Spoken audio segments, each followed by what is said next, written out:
Coach Scott here, and today we're going to talk about hands. More importantly, we're going to talk about numb hands, sore hands, basically discomfort through the hands and wrists that's stopping you spinning, it's stopping you smiling, and we can't have that. We got to get out on the bike, we got to be going longer, further, higher, faster. In this video, I'm going to help you, hopefully, fix the problem with your hands. So before I go through the three areas I want you to look at, I want us to first of all do a flexibility test. Yeah, by placing your hands into a prayer position, how high can you get your elbows while your hands are fully engaged and touching each other? Can you get it up as high as me? Or do the palms of your hands separate? This is a good way of actually measuring the flexibility through your wrists. It's not about, oh, thank you for bringing Coach Scott into my life and kinetic cycle coaching. No, it's about testing what flexibility there is here, because remember, off the bike work is super important. But hey, maybe you've got wrist injuries or you've got old flexibility injuries that have caused that little bit of tightness. Well, that's something that you need to pay attention to, and if you've never done that stretch, start now. So let's talk about overloading the front end. The first and most common reason is your risk level. Okay, as a kid, did you fly down the hill on a bike with no brakes and go over little ramps? If you did, you're probably rating yourself 10 out of 10 on the risk scale. Hey, you can leave a comment if you know what I'm talking about. But a lot of people, and especially beginners, may be at the risk of 1 out of 10. They're pulling their brakes when they're on the flat. They don't like going over a certain speed, and that's okay. But as we get more comfortable on the bike, we're going to become more confident, and that is going to release tension through your hands. What are you talking about, Coach? Well, over gripping the handlebars is one of the single most reasons for leading to tension through the forearms, the shoulders and the neck, and it can bring about pain in other areas.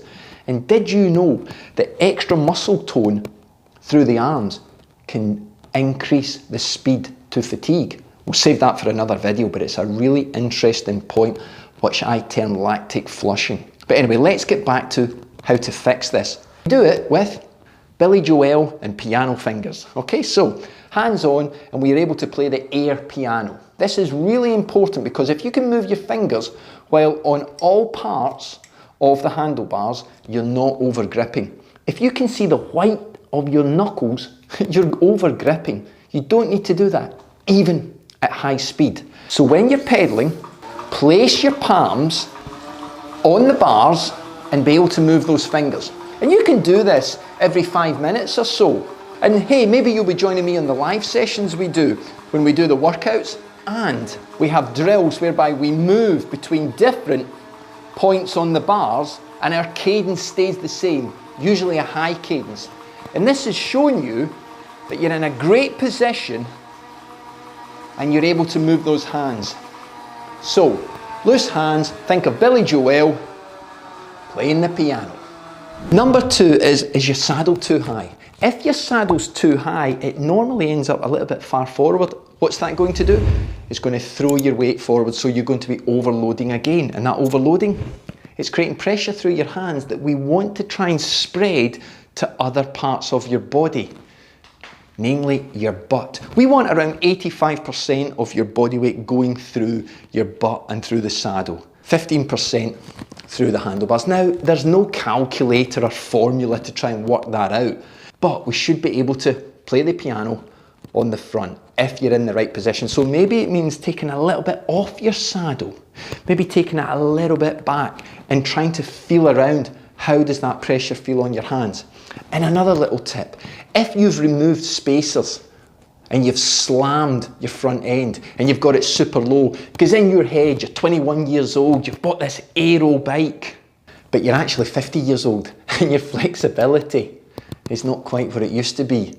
Put those spacers back on, bring the front end back up, because that relationship between the stack and the saddle height is really important. And in a future video, I'm going to show you how a high front end is more aero than you think, and you can actually generate more power from it.